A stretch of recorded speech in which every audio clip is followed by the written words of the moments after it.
When I was going through the recovery from my psychotic break back in 2018, there was one quote that stuck with me as essentially a timeless mantra that guided me through that experience.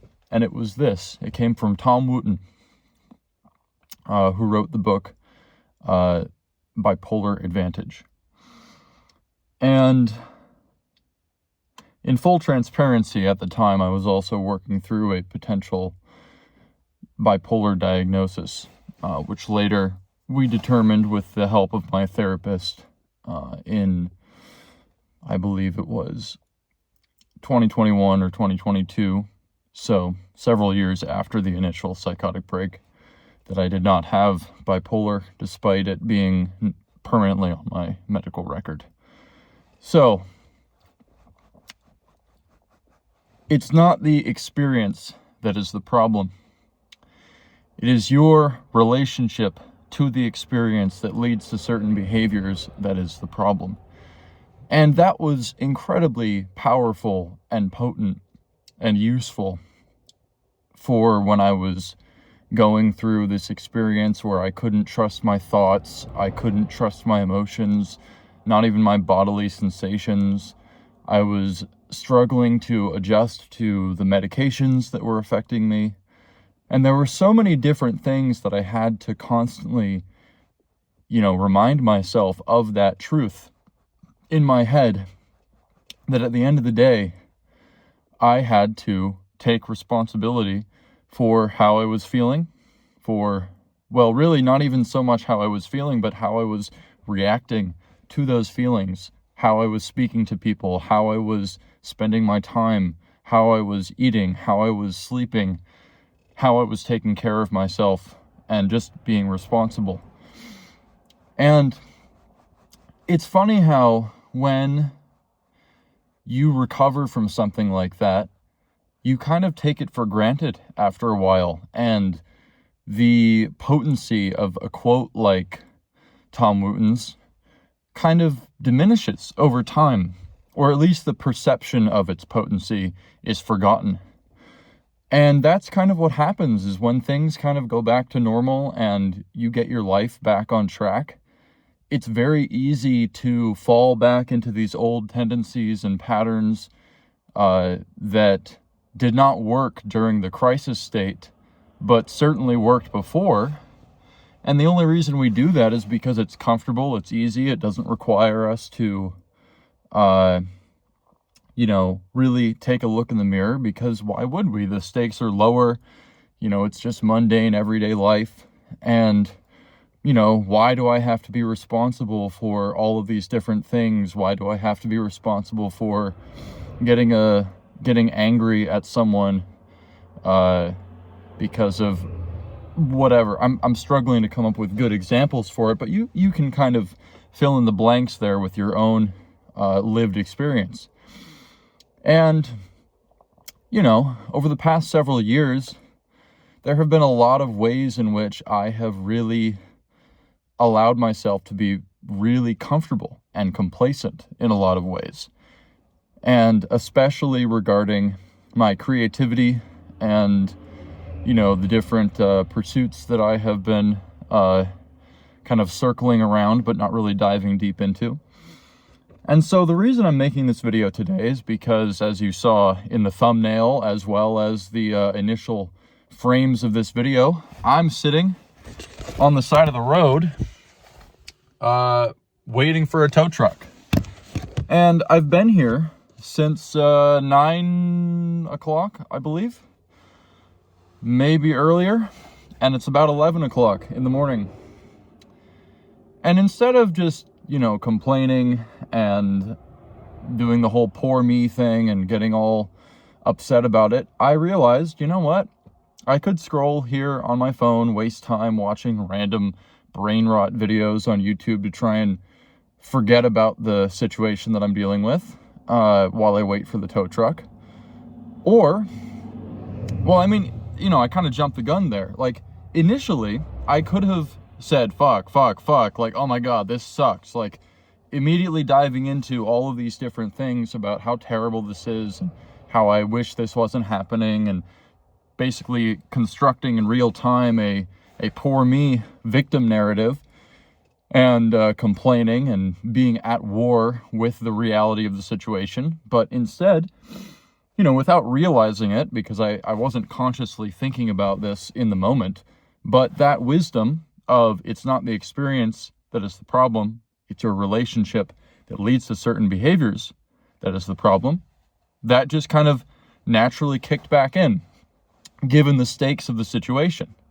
And as I've been thinking about it this morning, the book that I chose to read while I sat here kind of reminded me of all of this, is Mark Manson's The Subtle Art of Not Giving a Fuck. And I got to the chapter on responsibility and how he made the distinction between not everything is your fault, but everything is your responsibility.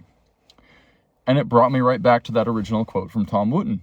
And it just put everything into context here. So as I've been sitting here on the side of the road, it was my responsibility to call the tow truck. It was my responsibility to find a mechanic shop nearby and tell them that I needed some help.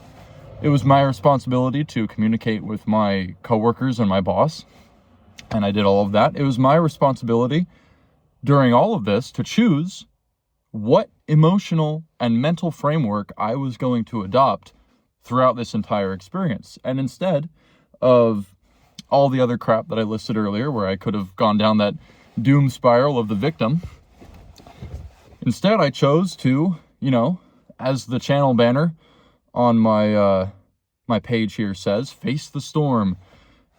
I don't know why I said that so sarcastically, but it's like that's the whole point. Like, the storm is just life. The storm is all of the unexpected curveballs that life is going to throw at you, and you have to choose how to deal with it. Are you gonna break under the pressure, under the weight, under the wind of the storm, or are you going to, flow and bend and weather through it and come out on the other side stronger than you were before? So, without making this video into a long, rambling mess of nonsense, I hope that what you've heard so far has been helpful, and that, when you find yourself in seemingly shitty situations that you could easily be more than justified in saying, oh, this sucks, this is terrible, I'm going to have to drop a decent amount of money on this that I certainly would not like to drop here. The tow truck itself was already $220, and God knows how much the alternator, if that needs to be fixed, is going to cost, or the battery. But, it is what it is. It's life. This is nothing compared to other unexpected expenses that are going to come up in my life. And one thing that I've been learning throughout the process of renovating a 200-year-old homestead, which I'll do more videos on. If you saw the video of me pruning a crabapple tree in February, you got to see a little shot of the homestead itself there. And as spring is coming, I'll be doing a heck of a lot more videos on this, as I think part of facing the storm is centering yourself in the world, in the earth, or on the earth, and reconnecting with your place in it. So, not to go off on a tangent there, but at the end of the day, I'm going to say this for the third time, but it's really important that, like Tom Wooten said, back when I read his words in 2018, it is not the experience that is the problem. It is our relationship to the experience that leads to certain behaviors that is the problem. And so, also, like Mark Manson, not everything is your fault, but everything is your responsibility. And so, with all of that being said, the next time you find yourself in a situation such as your battery dying and potentially your alternator dying, and you have to get pulled over to the side of the road and call a tow truck and miss half a day of work and spend an equivalent amount of money, if not more, Actually, no, quite a lot more. Oh boy. Yeah, that bill's going to be big. You got to choose how you're going to respond to it.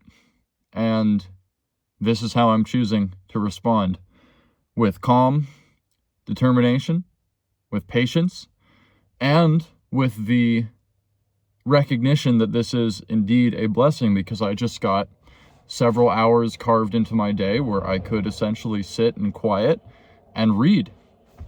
That's pretty cool. I have a fairly busy life, and also as a bit of a ADHD workaholic, always trying to be productive or just do something. Very hard for me to sit still. Here we go. Read a book. I find it pretty miraculous that, even though I don't really have many books in my car right now, except for this one here, which I'll be doing more videos on in the future. I just got a bunch of author copies of this that I'm going to be sending out to some friends. It's a poetry book that I wrote back in 2020 called Nature's Wisdom, A Journey Through the Four Seasons.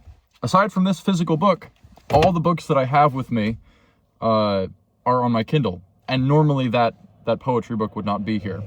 So, yeah, I'll wrap this up by just saying, how are you choosing to relate to the experiences in your life? And how is that relationship impacting your actions, your thoughts, your behaviors, and ultimately the quality of your life as a whole? I'll see you guys in the next video. Together, we will face the storm and remember what it means to be human.